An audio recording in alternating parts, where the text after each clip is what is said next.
야담과 옛날 이야기. 오늘은 조선시대 스캔들의 중심에 서 있었던 의녀의 이야기입니다. 관비 신분이었던 의녀들은 내의원 역할을 했기 때문에 양반들의 선망의 대상이었습니다. 아리따운 의녀들은 양반들이 첩으로 들이기 위해 기존 여종들을 내보낼 정도였답니다. 미모의 의녀 백이는 한 양반의 눈에 들어오면서 아찔한 인생을 살게 되는데요. 1시간 동안 백이의 욕망 가득한 여정으로 떠나보세요. 구독과 좋아요, 알림 설정도 잊지 말고 꾹 눌러주세요.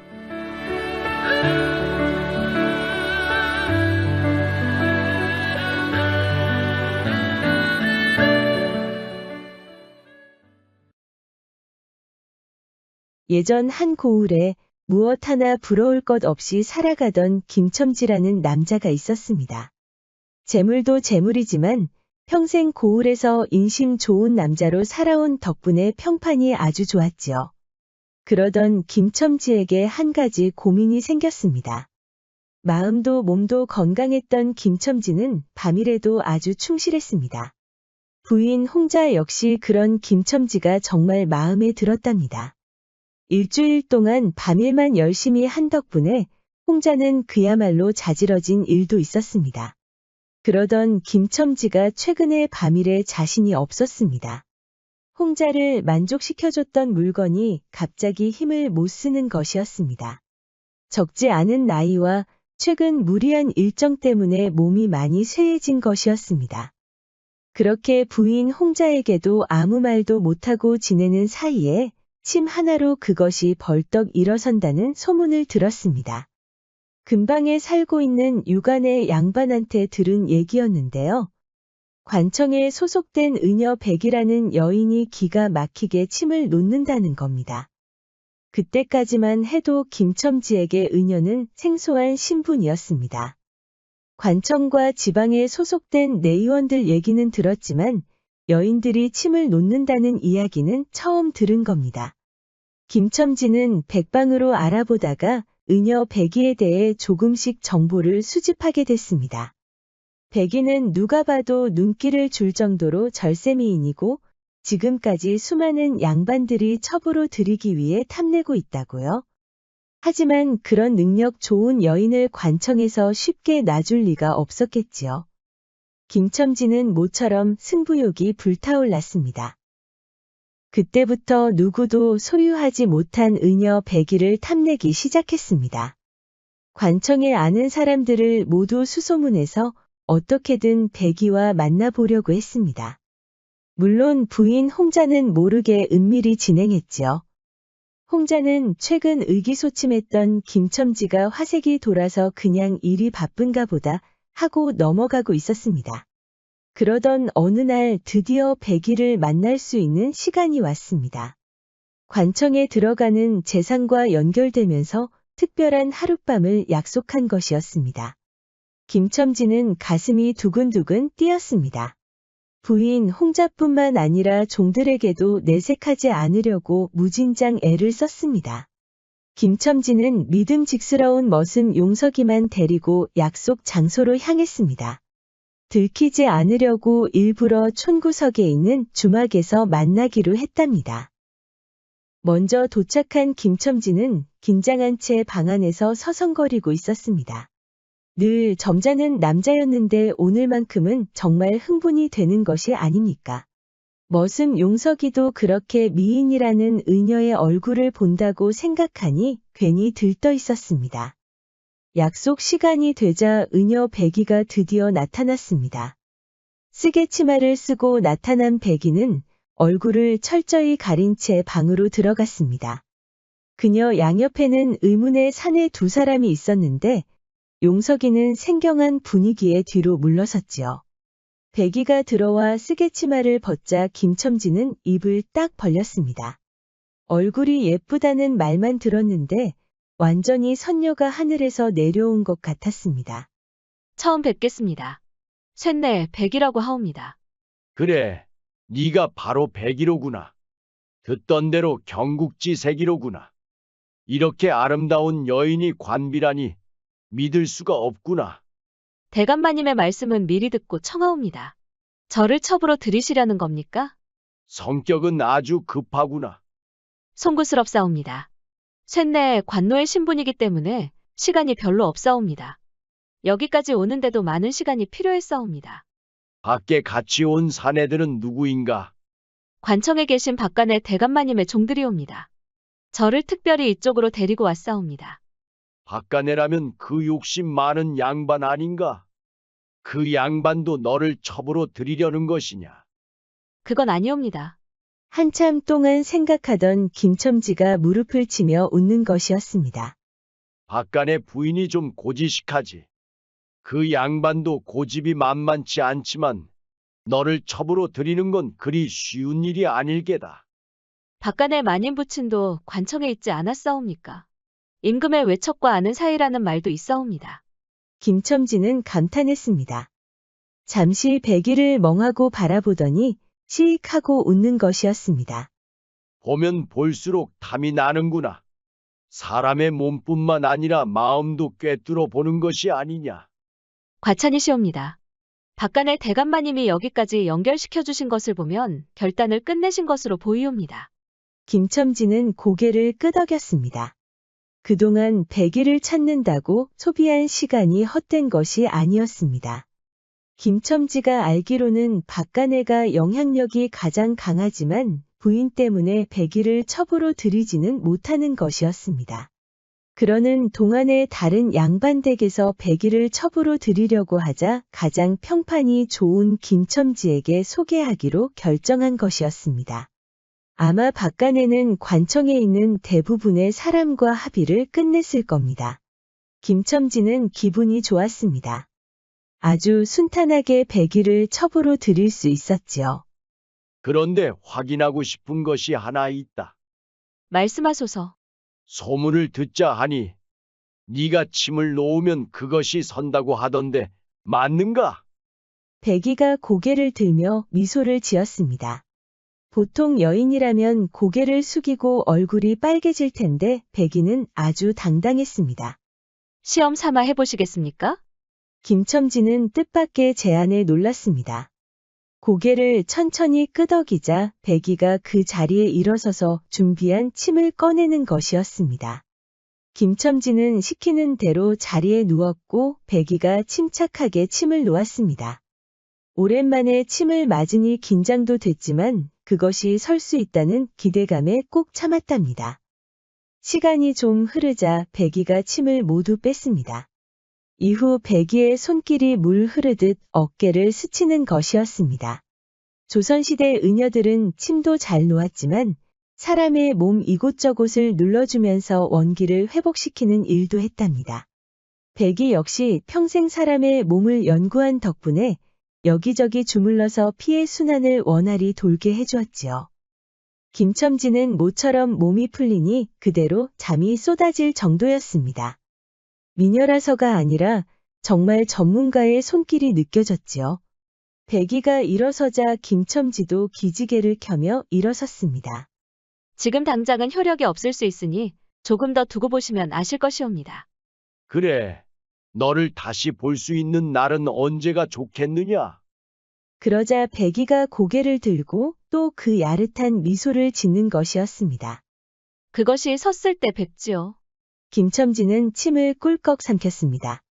그렇게 백이가 떠나자 김첨지는 자기도 모르게 크게 긴장하고 있었다는 것을 깨달았습니다. 그로부터 일주일이 지나고 김첨지는 밤중에 갑자기 눈을 부릅뜨는 것이었습니다.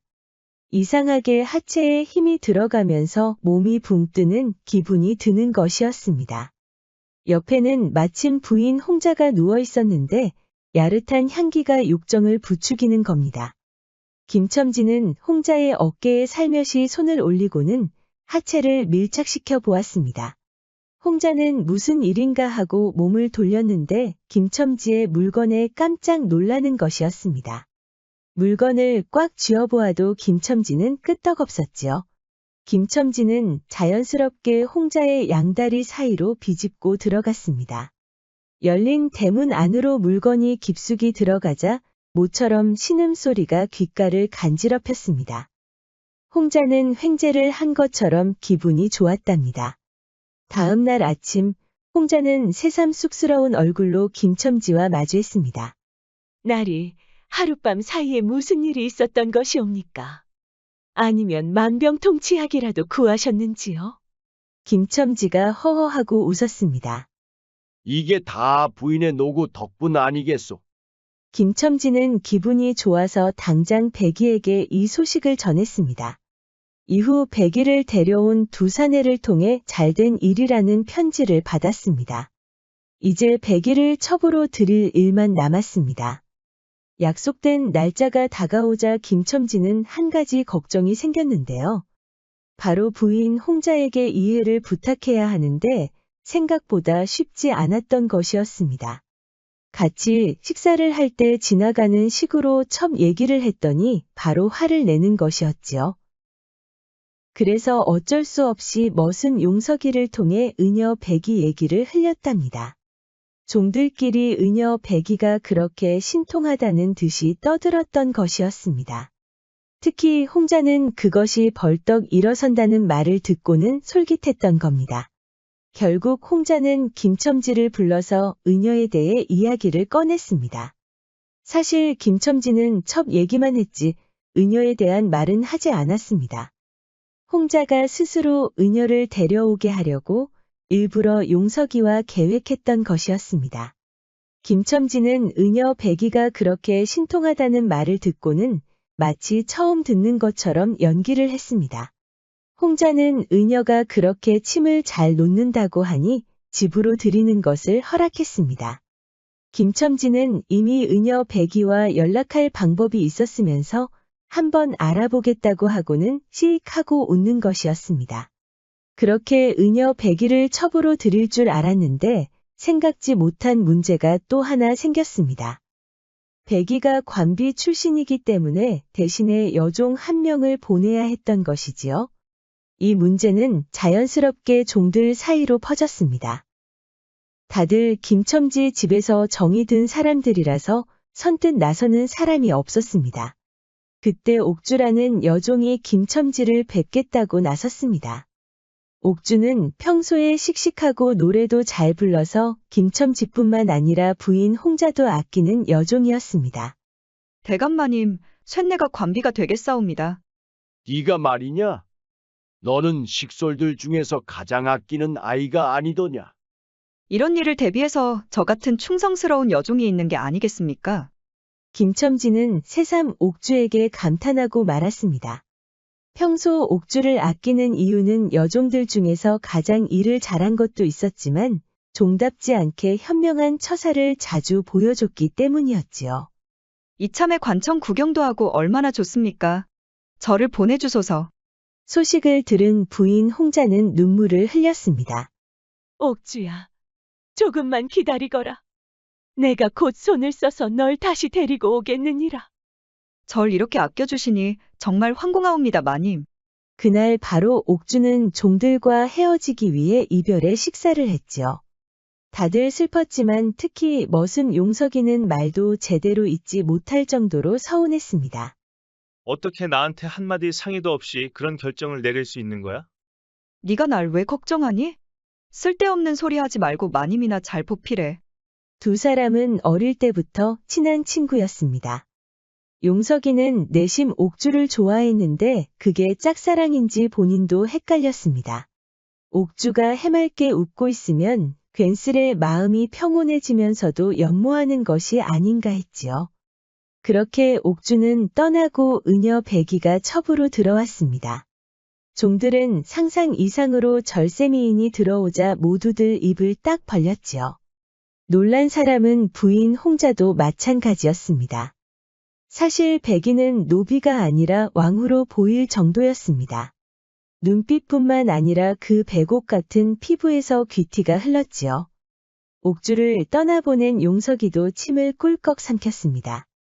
김첨지를 따라갔을 때는 쓰개치마를 입었고 그것도 어두운 밤이라서 제대로 보지 못했던 것이었습니다. 그렇습니다. 김첨지 집에 있는 모든 머슴들이 은여 백이한테 홀딱 반한 것이었습니다. 용석이는 그날부터 백이 얼굴만 떠올라서 잠도 이룰 수가 없었답니다. 홍자는 머슴들 사이에서도 백이 얘기가 계속 나오니 마음이 편치 않았지요. 김첨지 몸을 생각해서 큰 결단을 내린 것이었는데 생각보다 백이의 영향력이 커진 것이었습니다. 그래도 백이도 눈치가 있는지 김첨지가 따로 말하지 않으면 방에서 다소곳이 기다리고 있었고 종들에게도 친절히 대했습니다. 그렇게 한 달이 지나니 종들은 모두 백이를 인심 좋은 사람으로 여기고 있었답니다. 조선시대 은여들이 첩으로 들어가면 바로 양민이 될 수 있었습니다.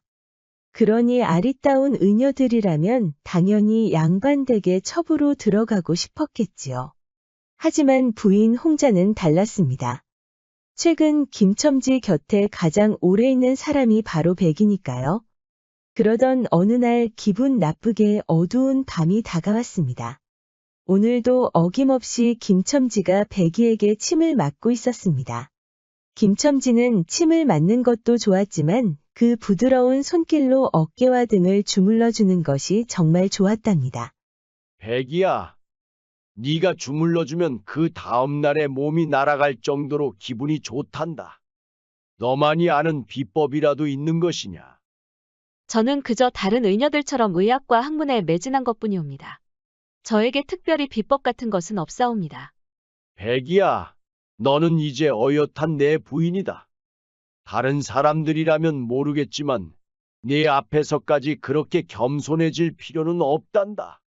황공하옵니다, 대감마님. 그럼 마무리로 침을 더 놓아드리겠습니다. 아까 침을 다 놓은 것이 아니더냐? 이번에는 피의 순환을 원활히 도와주는 침이옵니다.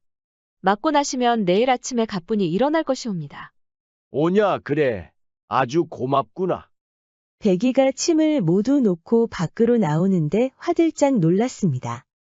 부인 홍자가 덤덤한 표정으로 서 있는 것이 아닙니까?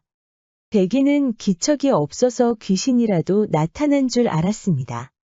마님, 밤이 깊었사온데 어인일로 오셨사옵니까? 백이야, 언제쯤이면 집을 나갈 생각이냐? 어인 말씀이옵니까? 너처럼 어여쁜 의녀가 첩으로만 지낼 수는 없지 않겠느냐? 어디 미리 알아둔 낭군이라도 있느냐? 백이는 당황스러워서 입을 다물었습니다. 대신에 홍자의 의중을 다시 한번 확인하고 싶어서 얼굴을 빤히 쳐다봤지요. 역시 예상대로 홍자는 백이가 이 집에서 나가길 바라는 것이었습니다. 염려하지 마소서.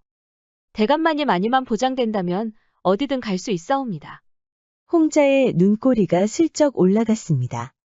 생각보다 백이의 대처 능력이 좋았던 것이지요. 듣던 대로 눈치가 참 빠르구나. 웬만하면 종들의 사산일에는 왈가왈부하지 않는다만 너는 특별히 신경이 쓰이는구나. 황공하옵니다, 마님. 너는 참 눈치도 없구나. 무슨 말씀이옵니까, 마님? 용석이가 최근에 네 이야기를 아주 많이 한단다. 자는 중에도 네 자태에 대해 이야기했다가 여종들한테 꾸지람도 받았다는데 모르느냐. 백이는 침을 꿀꺽 삼켰습니다. 금시초문이옵니다. 홍자가 가볍게 혀를 찼습니다. 누가 봐도 연기를 하는 것이었지만 백이는 잠자코 들을 수밖에 없었지요. 홍자가 백이의 손을 꼭 잡았습니다. 말만 하거라. 용석이에게 마음만 있다면 내가 언제든지 노잣돈을 줄 테니. 백이는 눈이 휘둥그레졌습니다. 쇳내는 용석이라는 남자의 얼굴도 모르옵니다.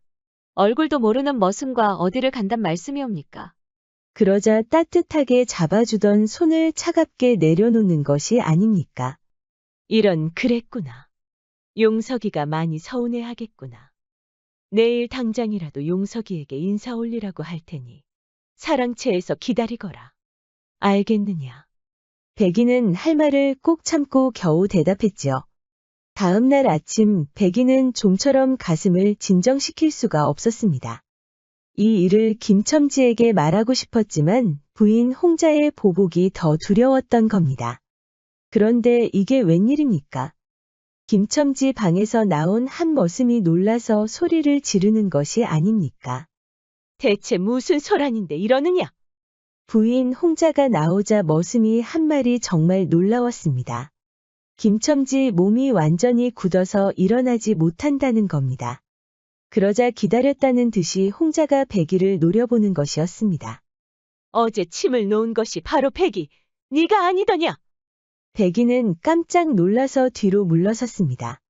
당장이라도 홍자 주변에 있던 머슴들이 백이를 끌어내릴 것 같았지요. 대체 김첨지에게는 무슨 일이 있었던 걸까요? 야담과 옛날 이야기, 은여 백이의 여정을 계속 지켜봐 주세요. 은여 백이의 이야기가 계속 이어지겠습니다.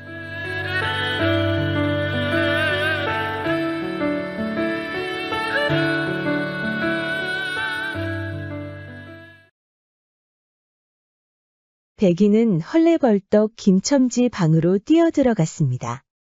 머슴이 말한 대로 몸이 굳어서 움직이지 못하고 있었습니다. 개슴츠레 눈을 뜬 김첨지는 입도 제대로 벌리지 못하고 있었지요. 대감마님, 이게 대관절 무슨 일이옵니까? 그러자 부인 홍자가 냅다 소리를 지르는 것이었습니다. 인연! 하루 종일 날이 와 있었던 것이 인연인데 무슨 말을 하는 것이냐? 홍자의 노기는 대단했습니다. 아무리 봐도 홍자가 이 일을 부추기는 것 같았지요. 여봐라! 인연을 당장 곡창에 가두거라. 머슴들은 모두 머뭇거렸습니다. 그들도 백이가 이런 짓을 한다는 건 상상도 하지 못했으니까요. 뭐들 하는 게야? 어서 전연을 당장 곡창에 가두지 않고. 머슴들은 어쩔 수 없이 백이를 곡창으로 데려갔습니다. 다들 강제로 백이를 끌고 갈 생각은 없었습니다. 백이의 성품을 아주 잘 알고 있었으니까요. 경황이 없던 백이는 자세를 바로잡더니 당당하게 걸어나갔습니다. 홍자는 그런 태도에 백이가 또 마음에 들지 않았지요. 날이 저물어도 김첨지는 차도가 없었습니다. 지방 의원 말로는 독성에 의한 마비 증상이라는 겁니다. 마님, 얘기 들으셨사옵니까? 대감마님이 중독되셨다고 하옵니다. 여종 민자가 몰래 백이에게 전해주는 것이었습니다. 중독이라고? 그럼 더 말이 안 되지 않느냐? 나는 침만 놓아 주었는데 어찌 나의 짓이라고 한단 말이냐? 그러게 말이옵니다. 아무리 봐도 마나님께서 한 짓인 것 같사옵니다. 그런데 너는 어찌 이곳으로 왔느냐? 이러다가 들키면 어쩌려고 그러느냐?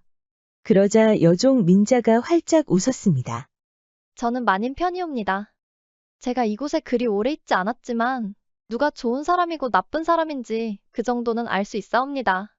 그러지 말고 네 자리로 돌아가거라. 이러다 너까지 곡창에 들어오려면 어쩌려고. 걱정하지 마시옵소서.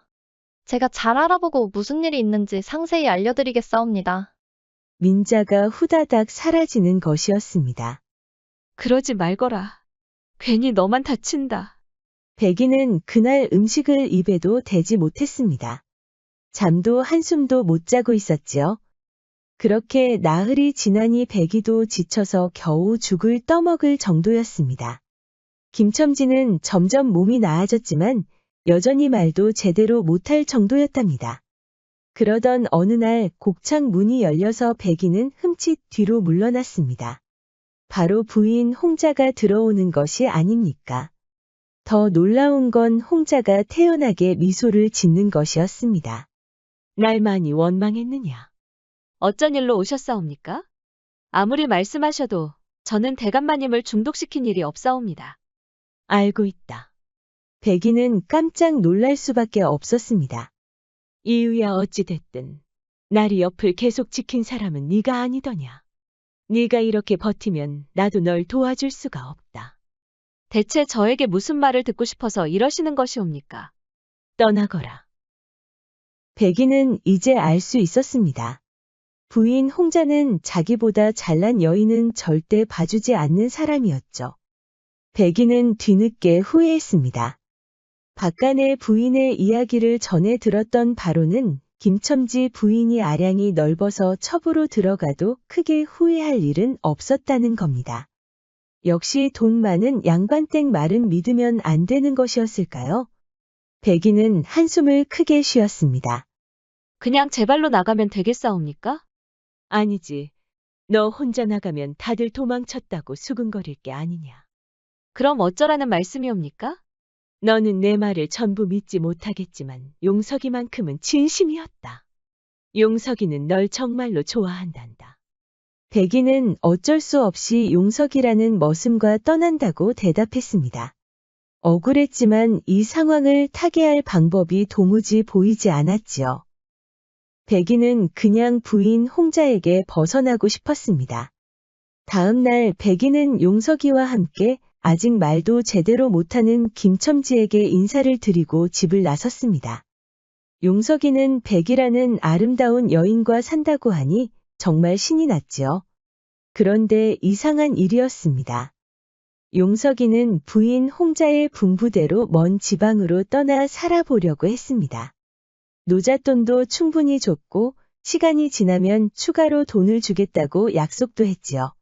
백이는 용석이의 그런 계획에 대해 전혀 궁금해하지 않았습니다. 오히려 말을 타고 어디론가 향하는 것이 아닙니까? 부인, 마님이 지방에 미리 알아놓은 집이 있소이다. 일단 주막에서 하룻밤 쉬고 가는 것이 좋겠소. 백이는 대답하지 않고 주막으로 향했지요. 그런데 부인, 아까는 어디로 그렇게 가는 것이었소?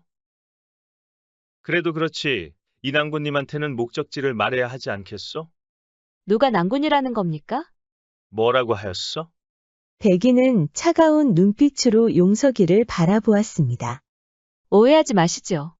그대는 서방님이 아니라 잠시 저희 도피를 돕는 사람에 불과하오. 백이의 태도는 완전히 다른 사람이었습니다. 김첨지 집에서 보여줬던 그 따스한 미소는 온데간데 없었습니다. 내일이면 저희 낭군님이 오시니 그대는 가던 길을 가면 되는 것이오. 백이는 정자세로 있었습니다. 그 모습이 너무 위험이 넘쳐서 용석이는 눈만 깜빡거렸습니다. 대체 그게 무슨 말이요? 낭군님이 오시다니?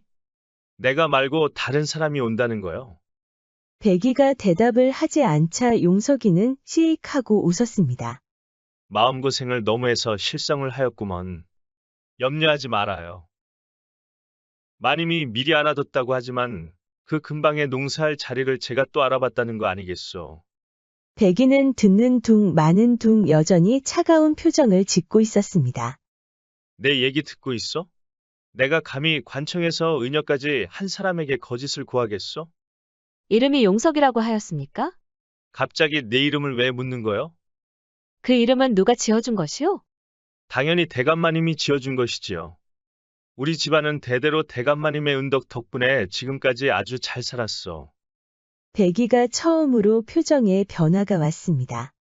용석이가 보기에는 백이의 눈가가 촉촉해진 것 같았습니다. 잘못 봤나 하고 눈을 비비고 다시 봐도 마찬가지였습니다. 백이는 슬픈 표정을 하고 있었습니다. 그 노잣돈은 숨기시고 당장 대감마님 댁으로 가십시오. 종 문서를 훔치든 해서 도로 가져오시오. 그리고 불태우시고 말씀하신 그곳으로 떠나 사십시오. 용석이는 도무지 백이의 마음을 종잡을 수가 없었습니다. 종문서는 또 무슨 말이요?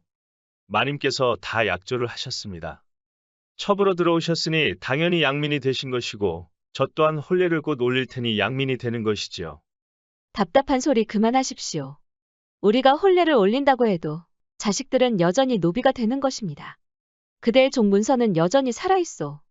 그대가 마님이라고 부르는 사람이 면전 앞에서 기만을 했단 말이오. 용석이는 깜짝 놀랐습니다. 그게 무슨 말이요? 왜 그런 거짓을 말하는 거요?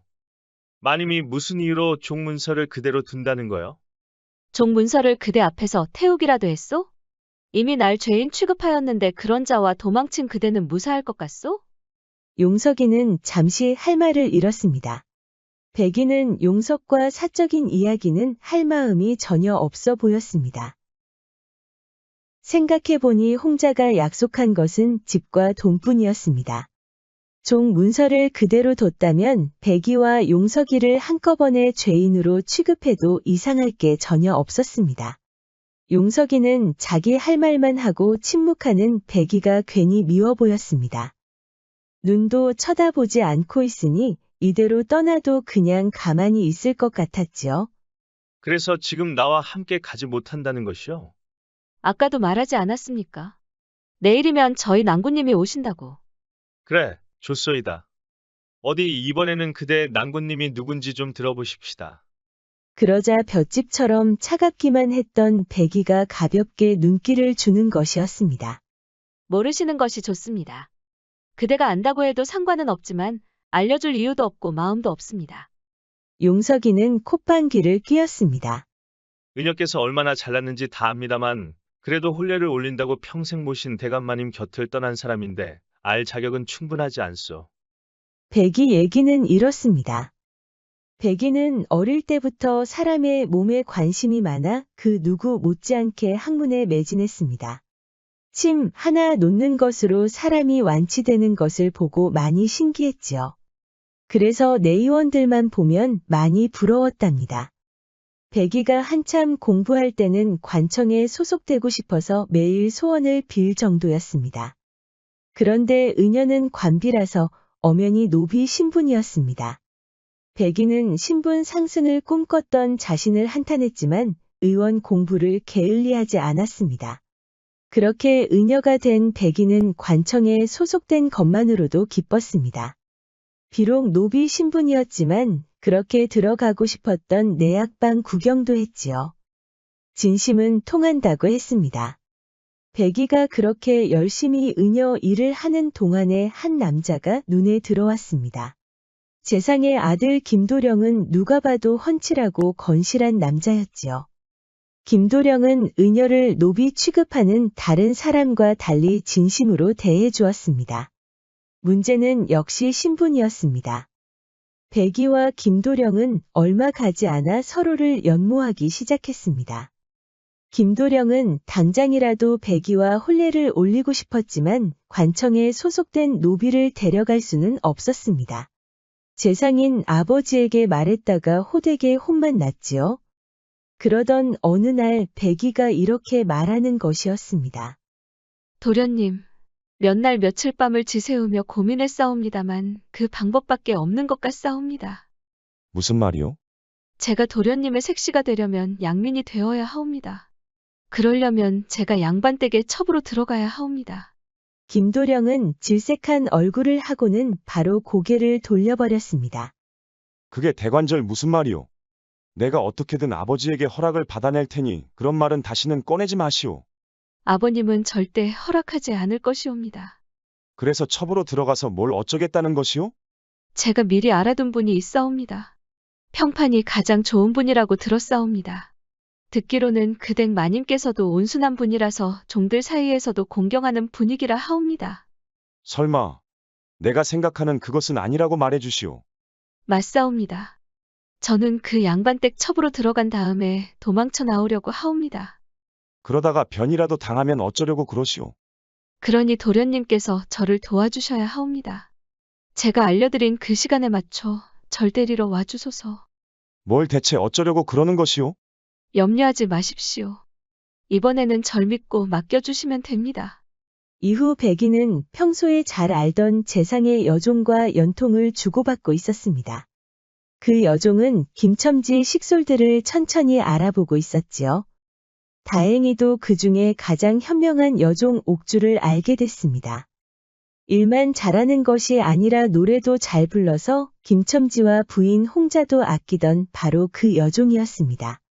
백이는 재상의 여종을 통해 옥주를 은밀히 만났습니다. 그러니까 저보고 관청으로 들어가라는 말씀입니까? 대신에 원하는 재물을 드리겠소. 그 정도라면 평생 가난 없이 살 수 있을 것이오. 옥주는 생각할 시간이 필요했습니다. 백이의 제안이 솔깃했지만 평생 김첨지 댁에 살면서 정도 많이 들었기 때문이었습니다. 특히 자신을 좋아해주는 용석이가 마음에 걸렸지요. 용석이는 둔한 남자였지만 순수한 그 마음에 절로 흐뭇해졌습니다. 용석이도 눈치를 챘는지 얼굴이 바로 홍당무가 됐습니다. 용석이는 오늘도 그 늠름한 몸으로 땔감을 짊어지고 왔습니다. 옥주의 표정이 오늘따라 침울해 보이니 용석이도 마음이 불편했습니다. 결국 옥주는 백이의 제안을 받기로 결정했습니다. 용석이를 떠나는 것이 마음 아팠지만 가족만이라도 노비 생활에서 벗어나게 해주고 싶었지요. 백이에게 약속받은 재물을 받으면 농장 하나를 구해서 가족과 함께 부러울 것 없이 살 생각이었습니다. 이야기를 모두 들은 용석은 어안이 벙벙했습니다. 그러니까 지금 옥주도 날 좋아했다 이 말씀입니까? 백이가 눈을 깜빡거리는 것이었습니다. 난 그렇게 말한 적 없소. 그런 식으로 말하지 않았습니까? 제가 마음에 걸려서 떠나는 것을 망설였다고 말입니다. 그게 그대라는 것은 확실하지 않소. 그러자 용석이 호탕하게 웃는 것이 아닙니까?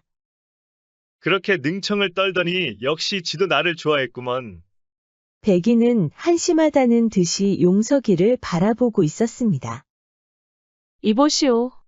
지금 그런 일로 기뻐할 때가 아니오. 그 노잣돈은 얼른 숨기고 어서 나리떼게나 가보라고 하지 않았소. 이미 사랑에 눈이 먼 용석이는 백이가 하는 말이 귀에도 들어오지 않았습니다. 내가 이러고 있을 때가 아니지. 당장 옥주를 찾아가야지.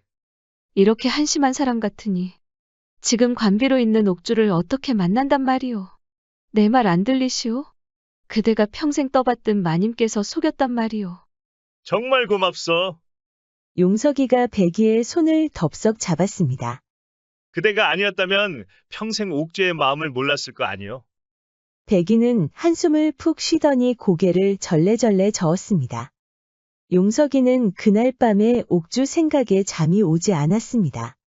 다른 방에 누워있는 백이 역시 좀처럼 잠이 오지 않았지요. 도련님, 내일이 드디어 상봉의 날이군요. 다음 날 아침 용석이는 여전히 신이 나 있었습니다. 백이는 따로 식사하려고 했지만 손님들이 뒤섞이는 주막 분위기로는 그럴 수가 없었지요. 백이는 싱글벙글한 용석이 앞에서 침착하게 밥 한 수저를 뜨고 있었습니다. 왜 그렇게 힘이 없어? 백이가 두 수저 뜨는 동안에 용석이는 밥 한 끼를 다 먹어 치워버렸습니다. 입맛도 참 잘 도는가 봅니다. 당연한 거 아니겠어? 용석이가 소매를 벗더니 우람한 근육을 보여주는 것이었습니다. 백이는 어이가 없어서 웃어버렸지요. 그때 웬 사내들이 주막에 들어왔습니다. 여기 백이라는 의녀가 누구시오? 백이는 기대했던 김도령이 찾아왔다고 믿고 벌떡 일어섰습니다. 제가 백이라고 하옵니다. 그런데 이게 웬일입니까? 김도령이 보내서 온 줄 알았던 사내들이 백이를 강제로 끌고 가는 것이 아닙니까? 사람들은 겁이 나서 모두 물러섰고 용석이는 나섰다가 복부를 얻어맞고 그대로 쓰러져 버렸습니다. 도대체 이 사내들은 누구일까요? 약속했던 김도령에게는 무슨 일이 있었던 것일까요? 의녀 백이의 여정을 계속 지켜봐 주세요. 야담과 옛날 이야기, 의녀 백이의 이야기가 계속 이어지겠습니다.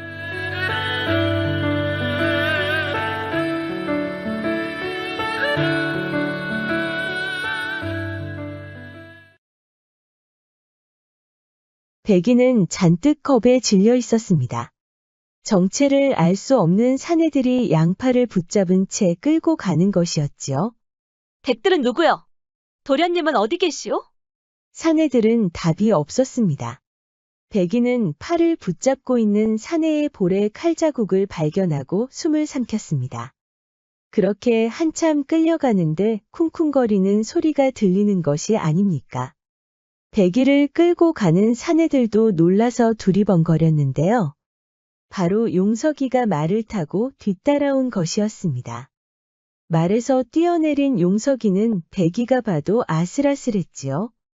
그런데 생각보다 용석이 몸이 잽싸서 눈 깜짝할 사이에 사내들 앞에 착지하는 것이 아닙니까?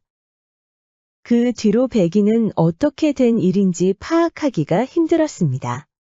뒤로 넘어진 이후에 우당탕거리는 소리가 여러 차례 들렸고 앞이 안 보일 정도로 먼지가 날리는 것이었습니다. 백이가 눈을 찌푸리며 기어가는데 볼에 칼자국이 있는 사내가 쿵 하고 쓰러지는 것이었습니다. 백이가 기겁하고 뒤로 물러서자 연달아 두 명의 사내들도 쓰러져 나갔습니다. 정신을 차렸을 때는 옷이 걸레처럼 찢겨진 용석이가 눈앞에 서 있는 게 아닙니까? 사내들을 모두 무찔렀다는 것을 깨달았을 때는 용석이가 정신을 잃고 쓰러진 뒤였습니다. 용석이가 눈을 떴을 때는 백이가 한참 침을 놓고 있었습니다. 뭐 하는 거요? 잠자코 있으시오. 멍든 곳이 한두 군데가 아니오. 백이 말대로 용석이는 몸을 움직이기 힘들 정도로 많이 다쳤답니다. 그런데 놀랍게도 시간이 좀 지나자 움직이기 힘들었던 팔의 감각이 돌아오는 것이었습니다. 몇 시간 전만 해도 주먹을 쥐는 것도 힘들었는데 마치 전기가 들어오는 것처럼 활기를 되찾는 게 아닙니까? 정말 신기하구려. 그 많은 양반댁에서 의녀 백이를 찾는 게 과언이 아니었어. 백이는 표정이 좋지 않았습니다. 온다던 김도령은 나타나지 않고 웬 무섭게 생긴 사내들이 끌고 갔으니까요. 너무 그렇게 상심해할 것 없습니다. 그게 무슨 말이오? 무슨 말이긴 무슨 말이오. 그대가 기다리는 낭군님은 오지 않는단 말이오. 말 함부로 하지 마시오. 밖으로 나온 백이는 홀로 흐느끼고 있었습니다. 용석이는 백이를 혼자 두는 게 낫다고 생각하고 방에서 나오지도 않고 아무 말도 하지 않았습니다. 다음 날 아침, 용석이는 조심히 백이에게 다가갔습니다. 이제 어쩔 생각이요? 그대는 아리댁에 가보시오. 종 문서를 태우고 어디든 가란 말이오. 내 많은 낭자는 어찌하냐는 거요. 제 걱정은 하실 필요 없습니다. 가던 길 계속 가시면 됩니다. 기껏 구해줬더니 고맙다는 말은 없고. 그래서 침을 놓아주지 않았습니까? 두 사람은 한동안 말이 없었습니다. 용석이나 백이나 갑자기 갈 길을 잃은 짐승이 된 셈이었습니다. 이렇게 하는 게 어떻겠소? 그 낭군님이 있다는 곳에 가보는 거요. 어떻게 된 영문인지 알아야 하지 않겠소. 그대가 같이 가겠다는 거요? 아까처럼 위험한 일이 있을 때 내가 나서주겠습니다. 대신에 이 빚은 기억했다가 꼭 갚으시오. 백이는 볼에 상처가 있던 사내들만 생각하면 몸서리칠 정도로 무서웠습니다. 용석이가 가볍게 미소를 지었습니다. 용석이가 말한 대로 호의만 해준다면 김도령이 있는 곳까지 무사히 도착할 것 같았지요. 결국 백이는 용석이와 함께 김도령이 있는 집으로 향했습니다. 용석이가 말을 잘 타는 덕분에 빠르게 도착할 수 있었습니다. 백이의 눈이 촉촉해지고 있을 때 김도령이 보였습니다. 한가하게 정자를 거닐고 있는 모습에 용석이도 눈을 동그랗게 뜨고 지켜보고 있었습니다. 그때였습니다. 웬 여인이 김도령 뒤로 다가오는 것이 아닙니까? 백이 얼굴은 의심에서 확신으로 변해가고 있었습니다. 여인의 손길이 김도령 어깨를 스쳐 얼굴로 향하고 있었습니다. 곧 얼굴을 어루만지는 그 여인은 바로 김도령의 입술을 훔치고 말았습니다. 백이는 놀라서 고개를 뒤로 돌려버렸습니다. 용석이도 놀라서 입을 다물지 못하고 있었습니다. 백이가 몸을 가누지 못할 정도로 정신을 못 차리자 용석이가 겨우 몸을 부추겼습니다. 이제 내 차례입니다. 두 사람은 근처 주막으로 들어갔습니다. 용석이가 시원하게 막걸리를 한 잔 걸치더니 다음에는 김첨지 댁에 가자는 것이었습니다. 그대나 가시오. 나는 힘이 없소이다. 이거 왜 이러시오? 어차피 이제 피장파장이 아니요? 그게 무슨 말이오? 처음에 나한테 뭐라고 하였어? 마님이 날 속였다고 하지 않았습니까? 이번에는 우리가 마님을 한번 알아보러 가자 이거요. 그대는 이게 재밌소. 당신이나 알아보시구려. 백이가 입었던 옷은 이제 너덜너덜해졌습니다. 노잣돈을 쥐고 있는 사람은 용석이었으니 백이가 기댈 사람도 용석이뿐이었지요. 백이는 화가 났지만 배도 고프고 갈 곳도 없었습니다. 고향으로 간다고 해도 돈이 없어서 도저히 혼자 갈 수는 없었습니다. 결국 백이는 용석이를 따라서 김첨지댁으로 갔습니다. 주막에서 잠시 배를 채울 때는 허기진 것을 내색하지 않으려고 무진장 애를 썼습니다. 그렇게 두 사람은 김첨지댁에 도착했습니다. 용석이가 말하지 않았는데도 백이가 몸을 숙이며 김첨지 댁의 동태를 살피는 것이었습니다. 뭐 보이는 것이 있어? 아무것도 보이지 않소. 여기 있지 말고 후문으로 좀 가보시오. 둘 다 정문 앞에 있으면 어찌하오? 백이가 화를 내자 용석이는 기가 막혔습니다. 아니, 얼마 전까지만 해도 함께 오는 건 말도 안 되는 것처럼 큰 소리 치더니. 백이는 듣지도 않고 빨리 후문으로 가라고 재촉했습니다. 용석이는 콧방귀를 뀌며 후문으로 갔습니다. 어느 정도 시간이 지나자 부인 홍자가 후문으로 나왔습니다. 후문 앞에는 큰 나무가 한 그루 있는데 안쪽으로 들어가면 그늘이 커서 지나가는 사람들에게도 잘 안 보이는 곳이었지요. 그런데 이게 웬일입니까? 지켜보던 용석이의 눈이 휘둥그레졌습니다. 부인 홍자가 나무 앞에 서 있는데 김첨지 댁 여종 옥주가 나타난 것이 아닙니까? 아니, 쟤는 옥주 아니야? 관청에 있어야 할 얘가 왜 여기 있는 거야? 대체 일이 어떻게 돌아가고 있는 거야? 그러는 동안의 백이는 눈을 부릅뜨고 정문을 주시하고 있었습니다. 김첨지가 건강한 모습으로 정문을 열고 나오는 것이었습니다. 백이는 간절한 눈빛으로 김첨지의 발걸음까지 놓치지 않았지요. 그때 용석이가 백이의 어깨를 치는 것이었습니다. 깜짝 놀라지 않았습니까? 이게 대체 어찌된 영문인지 모르겠소. 뭘 받길래 그러는 것이오? 옥주 말이요. 내가 방금 옥주를 봤단 말이요. 백이도 놀라서 눈이 휘둥그레졌습니다. 사람을 잘못 본 것 아니오? 관청에 있어야 할 옥주가 왜 김첨지 댁에 있단 말이오? 그러니까 하는 말이요. 분명히 옥주가 관청으로 간 게 맞소? 당연하죠. 백이는 확신이 서지 않았습니다. 김도령이 나타나지 않은 것부터 옥주까지 모든 것이 이상하게 흘러가고 있었습니다. 됐소. 나는 이제 대감마님을 뵈러 갈 테니 여기 잠자코 계시오. 그러자 용석이가 백이를 말렸습니다. 무슨 말 하는 거요? 저쪽이 지금 어떤 상황인지도 모르는데 두 발로 그냥 걸어 들어가겠다 이거요? 잘 생각해 보시오. 아무래도 우리 둘 다 크게 속은 것 같소. 저쪽 눈에 띄었다가 뼈도 못 추릴 거라는 생각은 안 해봤어. 대감마님은 그렇지 않소. 어떻게 장담한단 말이요? 사실 그날 김첨지 몸을 마비시킨 건 백이었습니다.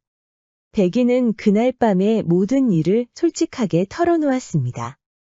어릴 때부터 내의원이 되고 싶다는 꿈에 열심히 학문에 매진했고 관청에 들어가서 사랑하는 남자가 생겼다고요. 엄연히 노비였기 때문에 당연히 남자 집안에서는 반대했고 양민이 되기 위해 어쩔 수 없이 첩으로 들어왔다는 것까지 모두 얘기했답니다. 김첨지는 당연히 화부터 냈지요. 그렇지만 처음부터 김첨지의 평판을 확인하고 첩으로 들어왔다고 하자 서서히 고심하게 만들었습니다. 게다가 고향에 계신 부모님을 떳떳이 보고 싶다고 하니 김첨지는 그 소원을 안 들어줄 수가 없었습니다. 짐을 정말 잘 놓아서 좋았는데 이대로 떠나보내기가 정말 아쉽구나. 송구하옵니다 대감마님. 이 은혜 절대 잊지 않겠사옵니다. 허나 이대로 널 보내면 도망자 신세를 면치 못할 것이다. 부인이 널 계속 지켜보고 있었다. 알고 있느냐? 예, 알고 있었사옵니다. 그래. 너 정도 눈치라면 당연히 알았겠지. 부인이 평소에 온화한 사람이지만 질투심이 워낙 많아서 널 그냥 두지 않을 것이다. 내가 널 보내줘도 도망자라고 해코지할 것이 뻔하다. 그럼 관청에서 널 잡아들이려고 하겠지. 우리가 그렇게 아끼던 옥주도 난감할 것이야. 그럼 어찌하면 좋겠사옵니까? 부인이 널 떠나보내게 만들면 되겠구나. 그렇게 하려면 이 방법밖에 없겠구나. 김첨지는 백이한테 잠시 마비가 오는 약에 대해 들은 적이 있습니다. 다음 날 아침에 김첨지가 마비가 오면 당연히 백이에게 책임을 묻겠지만 그렇게 되면 관청에서도 알게 되지요. 그렇게 잘 나가던 백이가 김첨지의 첩으로 가자마자 침을 잘못 놨다고 하면 그 동네뿐만 아니라 관청에서도 시끄러울 겁니다. 홍자가 아무리 질투심이 많아도 집안까지 위험하게 둘 수는 없었습니다. 그래서 김첨지 계획대로 그냥 떠나게 만들었던 것이지요. 이야기를 들은 용석이는 놀랄 수밖에 없었습니다. 그럼 대감마님과 계획하고 나와 함께 나왔다는 말이요? 처음부터 그럴 생각은 없었소. 솔직히 말하면 나 혼자 내쫓을 것이라고 생각했는데 마나님이 그쪽까지 붙여서 내보낼 줄 몰랐소. 용석이는 기가 찼습니다. 그럼 옥주는 대체 저기 왜 있는 거요? 그건 나도 모르오. 그러니 대감마님께 직접 여쭤보자는 게 아니오. 아무리 그래도 무작정 들어가는 건 위험하오. 내가 먼저 어떻게 된 일인지 좀 살펴봐야겠습니다. 일단 두 사람은 어두울 때까지 기다리기로 했습니다. 용석이가 기회를 봐서 김첨지댁 머슴을 불러서 물어보려는 것이었습니다. 좀처럼 기회가 없었는데 시장에 나가는 머슴 한 명이 보였습니다. 이야기를 모두 듣고 온 용석이는 여전히 어찌된 영문인지 모르는 눈치였습니다. 듣기로는 옥주가 원해서 다시 돌아왔다고 하는데 말도 안 되는 소리요. 그건 나도 알지만 종들한테도 제대로 말하지 않는 것을 보니 분명히 뭔가 있어. 결국 용석이는 직접 옥주를 만나기로 했습니다. 머슴에게 미리 얘기해서 옥주를 밖으로 유인하기로 했지요. 다음 날 그 머슴은 계획대로 옥주를 밖으로 불렀습니다. 옥주가 웬만하면 밖으로 나가지 않는다고 하니 백이와 용석이는 더 의심스러웠습니다. 시장도 가지 않고 부엌도 잘 나오지 않는다는 것이었습니다.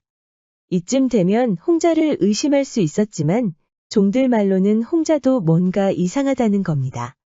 옥주를 조심스럽게 대하더라는 것이지요. 용석이는 옥주를 만날 일만 애타게 기다리고 있었습니다. 머슴이 유인해서 잠깐 밖으로 나오자 손을 덥석 잡고 끌고 나왔습니다. 옥주는 놀라서 소리를 지를 뻔했는데 용석이의 기세가 워낙 강렬해서 숨소리도 내지 못했지요. 더 놀라운 건 용석이 옆에 은여 백이가 있었던 겁니다. 너희 둘이 어떻게 여기에 함께 있는 것이야? 그건 내가 할 말이다, 옥주야. 너 대체 어떻게 된 것이냐? 관청에 있어야 할 네가 어떻게 대감마님 댁에 있냐고. 옥주는 당황했는지 우물쭈물하고 있었지요. 백이가 봐도 큰 죄라도 진 것처럼 보였습니다. 나 속 터져서 죽는 꼴 보고 싶지 않으면 어서 말해. 옥주 얘기는 이렇습니다. 백이의 제안을 받고 관청까지 갔지만 얼마 가지 않아 한 재상이 보자는 것이었습니다. 그 재상의 정체에 대해서는 높은 사람이라는 것 외에는 아무것도 알지 못했지요. 그 재상은 옥주가 백이에게 재물을 받고 대신 관청으로 왔다는 것까지 모든 것을 알고 있었습니다. 그러면서 옥주에게 노잣돈을 주면서 당장 김첨지 댁으로 떠나라고 했다는 겁니다. 옥주는 당황해서 그날 밤에 잠을 이루지 못했습니다. 이러다가 목숨이 위험해지는 건 아닌가 하고 겁이 났던 겁니다. 다음 날 아침에 옥주는 약속한 노잣돈을 받았습니다. 그런데 추가로 받은 재물이 백이가 약속한 재물보다 10배는 넘는 것이었습니다. 결국 옥주는 돈 욕심이 나서 시키는 대로 하기로 했지요. 그리고 그 재상의 정체에 대해서도 알게 됐습니다. 평소 발이 넓었던 옥주는 아는 사람들을 동원해서 관청에 소속된 재상들을 알 수 있었습니다. 그 재상은 바로 김도령 외척에 속해 있는 사람이었습니다. 얘기를 모두 들은 백이는 놀랄 수밖에 없었습니다. 그렇게 믿었던 김도령이 부모에게 모든 사실을 말해버렸고 외척에서 이 일을 정리했던 겁니다.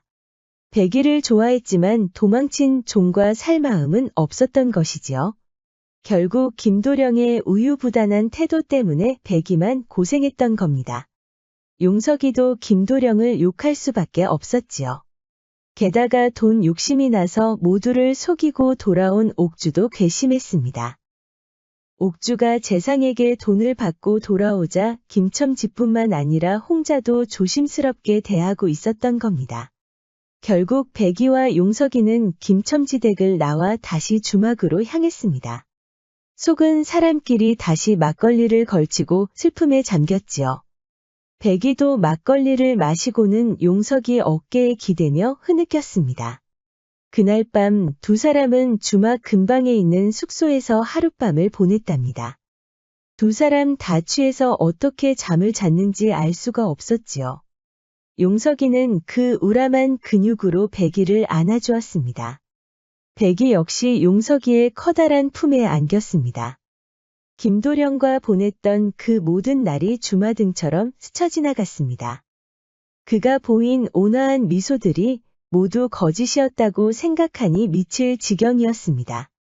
김도령 얼굴이 떠오를 때면 그의 입술을 훔쳤던 낯선 여인의 얼굴까지 덩달아 떠오르는 것이 아닙니까? 그럴 때마다 백이는 배신감에 눈물만 주르륵 흘리는 것이었습니다. 한동안 눈물을 흘리자 이제는 지쳐서 그대로 자고 싶었지요.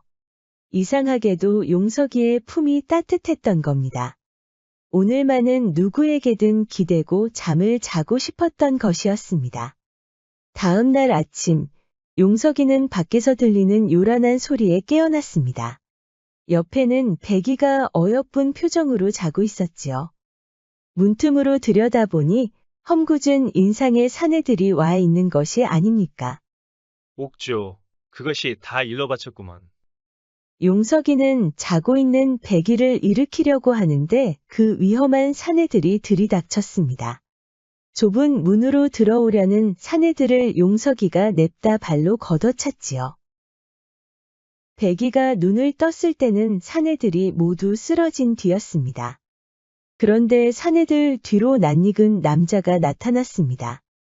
바로 김도령이었지요. 집안에서 직접 해결하라고 다그친 것이 분명해 보였습니다. 김도령의 변명은 구차했습니다. 무서운 재상 아버지의 권력 있는 어머니의 친척까지 나서니 도저히 어떻게 할 수 없었다는 겁니다.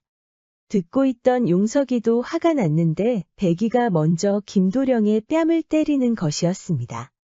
그제야 김도령은 본색을 드러냈습니다. 뒤이어 따라온 사내들이 위협하려는 찰나에 또 다른 사내들이 몰려오는 것이 아닙니까? 바로 김첨지댁 머슴들이었습니다.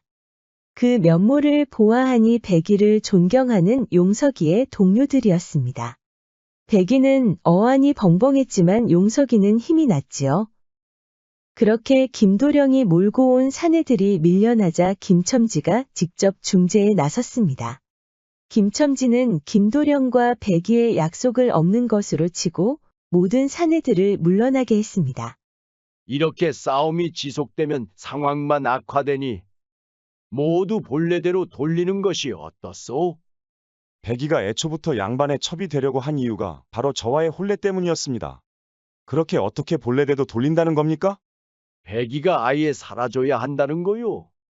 김도령은 머뭇거렸지만 김첨지의 질문이 바로 대답이었습니다.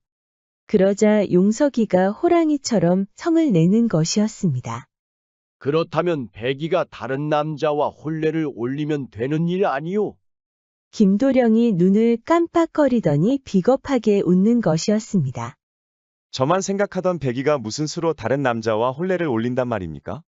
백이에게 남자는 저 하나뿐입니다. 그 어느 누구도 백이를 탐할 수 없는 법이지요. 백이가 기가 찼습니다. 또 뺨을 때리려고 다가가는데 용석이가 옆으로 끼어 들어오는 것이 아닙니까? 이놈이요. 이번에는 모두가 눈을 깜빡거렸습니다.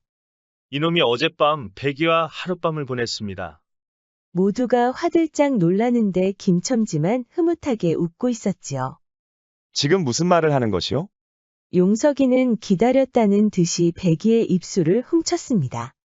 지켜보던 김도령은 어이가 없었지요. 네가 감히 나 말고 다른 남자에게 입술을 허락하느냐? 백이는 어안이 벙벙했지요. 용석이가 느닷없이 끼어든 것도 어이가 없는데 키스까지 하다니요. 하지만 김도령의 거만한 태도에 드디어 깨달았습니다. 지난 밤에 용석이와 보낸 하룻밤은 단순히 남녀 관계가 아닌 진정한 위로였다는 것을 말입니다. 그러자 백이가 용석이의 입술을 훔치더니 바로 김도령의 뺨을 때리는 것이었습니다. 적승개족이라는 옛말이 있습니다. 중국 당나라의 위고가 송나라 성에서 이인을 만나 주머니 속에 붉은 끈을 물으니 이것으로 남녀의 발목을 묶으면 비록 권수 집안이라도 혼인이 이루어진다는 뜻입니다. 도저히 이뤄질 것 같지 않았던 백이와 용석이는 이렇게 짝이 되어 행복하게 살았답니다. 야담과 옛날 이야기는 앞으로도 재미있는 이야기가 많이 준비되어 있습니다. 다른 영상도 재미있게 봐주시고 구독과 좋아요 알림 설정도 잊지 말고 꼭 눌러주세요. 그럼 여러분 모두 오늘도 행복하고 즐거운 시간 보내세요.